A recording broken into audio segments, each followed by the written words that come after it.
Yeah, it's just back-to-back starts against them, so kind of just trying to figure out what worked last time, what didn't work.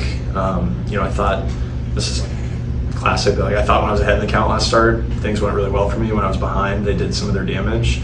So I wanted to get strike one, and then I wanted to just not be maybe afraid of doubling up inside or tripling up or throwing more fastballs when they might have thought it would be a cutter or whatever. So yeah, just using both sides of the plate, not being afraid to pitch in though for sure. Defense was awesome. I usually don't get that many ground balls, so it's cool to watch them do their thing and fly around. Craig was saying before the game, just for both pitchers facing the same team in such a short period of time, how much it comes down to pitcher execution. Just what's that mental focus like, knowing there aren't really any secrets between either side, just over the course of the season and so close together? Yeah, I've done it a few times in my career, and I feel like I've actually usually thrown pretty well the second time, just because it's like that emphasis on, I don't have to trick them. Like they know what it's going to look like. They know where my release point is. They can just pull out the same scouting report from last time.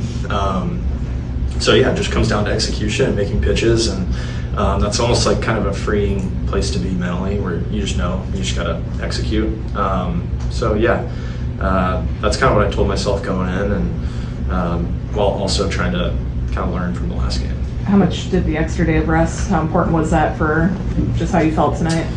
It's always nice. I'll take it when I can get it. I was really happy to see Wixie back yesterday. We missed him for a couple months, and he was awesome. So, when they told me they were thinking about trying to pencil him back in, I was all for getting him back. You have continued to not walk anybody all year.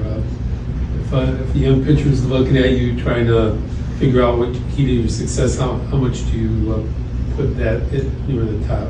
Yeah, when I was younger, I was known as like a stuff guy in the minor leagues, and when I was young in the major leagues, like I threw harder and my stuff was probably a little better, and then I hit a point where everyone's stuff got really good, and it was kind of like a conversation I had with myself. Like I've never been known as a command guy growing up as a kid, or like I've always thrown strikes, but I wouldn't consider myself, someone who's like sold out to trying to dot everything. And then, a couple of years ago, I was like, my stuff's not good enough to not throw strikes. I can't give free passes. So it's kind of just like being aware of who I am as a pitcher.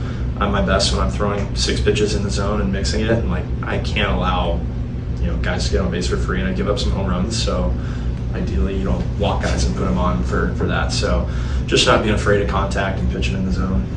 You heard the news about Steele missing the start tomorrow. Hopefully it's going to be short term, but how tough is that figure? Yeah, Steely's been awesome for the last couple of years here. I think he's a guy we all look to when it's his day, and you see Steele on the mound, you're going to get a good effort, and you're going to be in the game.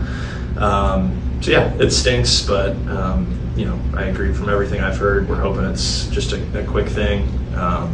He means a lot to this group. That being said, we just got Wicks back, which is awesome, and we'll just continue to keep going and step up.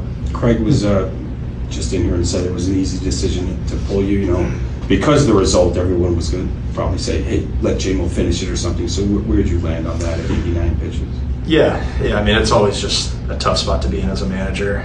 Flipping the lineup over there, I understand it. Lopez has been one of the best relievers in baseball for, ever since we got him over here. He's been lights out. So also just kind of a weird inning. Obviously, Kutch put a great swing on a good pitch, and then Reynolds is a great player.